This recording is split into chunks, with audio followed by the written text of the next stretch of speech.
All right, Mr. Martin's class, get ready, because today we're doing a deep dive into something you're going to see a lot in IB biology. Viruses. That's right. They're strange, they're everywhere, and they really make you wonder, like, what does life even mean? Exactly. And understanding viruses, it's like the key to so much in our world, Oh, yeah? from disease and evolution to like the very building blocks of life. Seriously.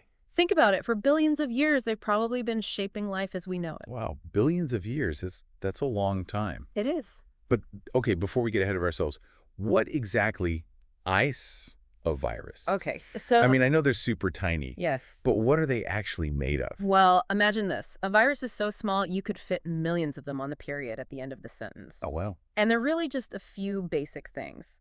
Some genetic material, like DNA or RNA, a protein coat, it's called a capsid, Yeah. and sometimes an outer envelope, which they actually steal from a host cell.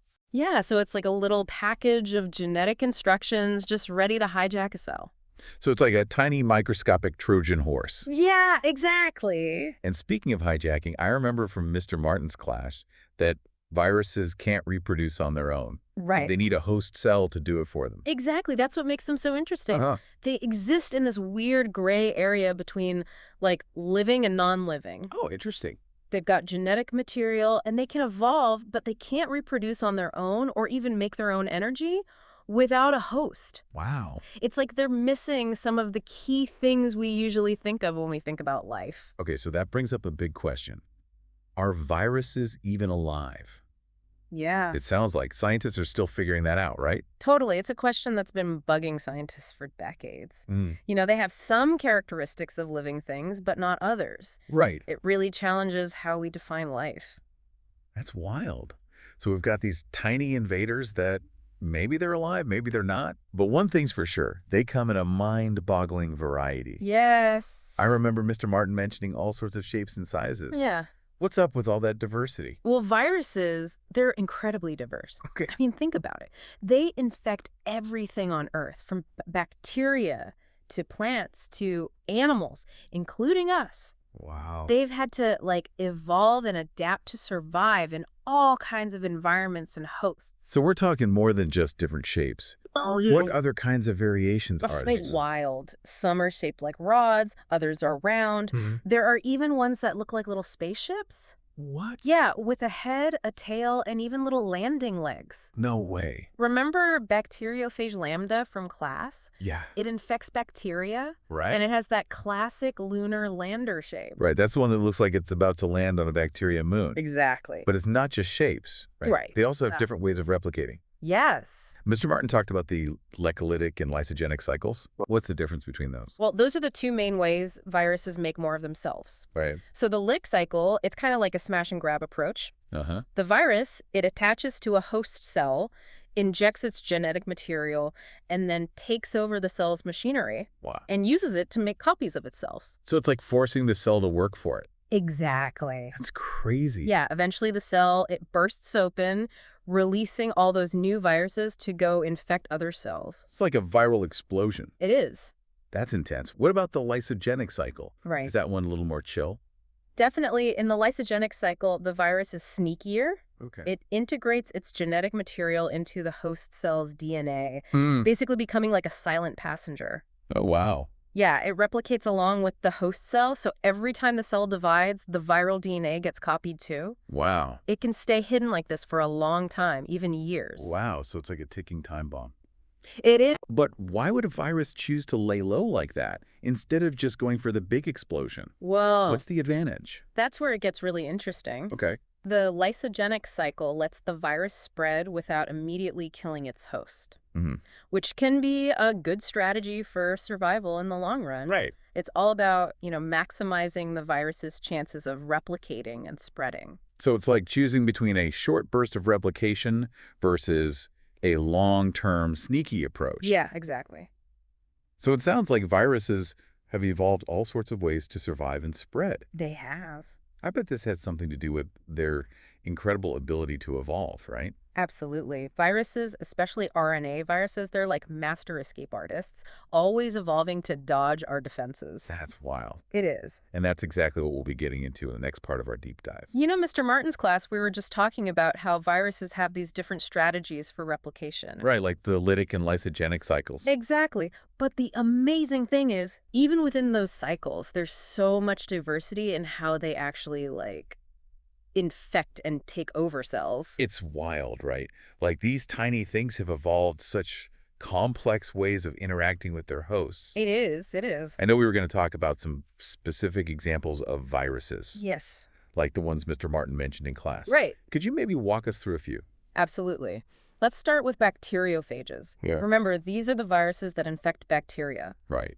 They've got that crazy spaceship-like structure with a head full of DNA and a tail that acts like a syringe, injecting the DNA into the bacteria. Wow. It's like something straight out of a sci-fi movie. It really is. It's like they're landing on a microscopic planet and taking over. Totally.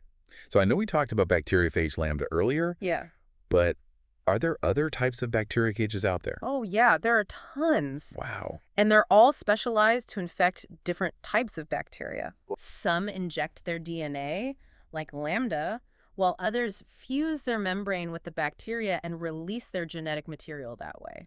Wow. It's like a whole ecosystem of microscopic warfare going on. That's insane. I can't believe this is happening. Like all the time, right under our noses. Yeah. So what about viruses that infect humans? Right. I know we touched on coronaviruses earlier. Yes. What makes them so unique?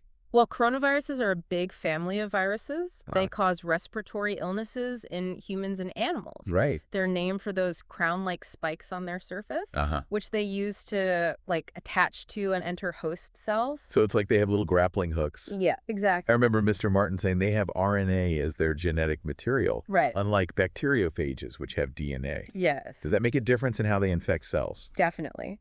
Coronaviruses use their RNA to hijack the host cell's ribosomes, Okay. which are like little protein factories. Okay. They basically force the ribosomes to make more viral proteins. Interesting. Which then assemble into new viruses. So they turn the cell into a virus-making machine. Exactly. That's pretty sneaky. It is. Speaking of sneaky, what about HIV?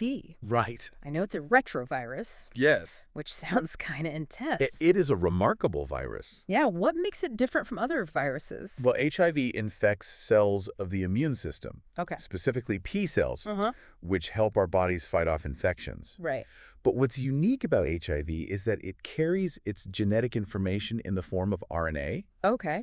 but it has this enzyme called reverse transcriptase that can convert RNA into DNA. So it's like rewriting the genetic code. It is. It's wild. Yeah. Once HIV converts its RNA into DNA, that viral DNA gets integrated into the host cell's own DNA.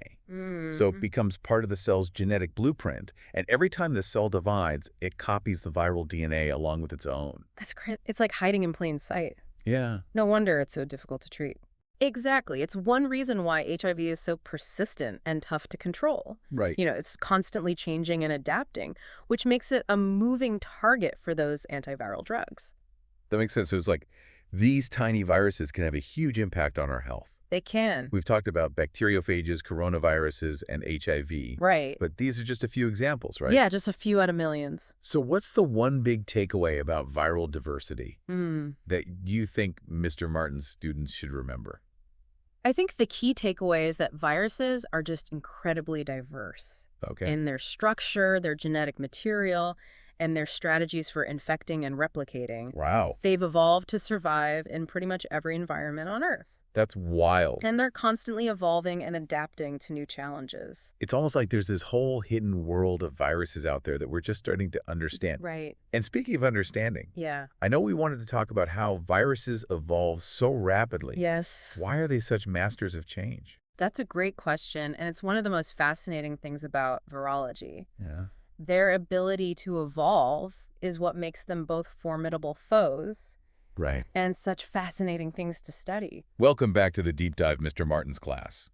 We've been exploring the world of viruses. That's right. These tiny but powerful things that have been shaping life on Earth for billions of years. Yeah, it's amazing. And we were just talking about how viruses have this incredible ability to evolve super fast. It's true. They're constantly changing and adapting, Right. which makes them fascinating and also a huge challenge to deal with. So what's the secret to their success? Why are they so good at evolving?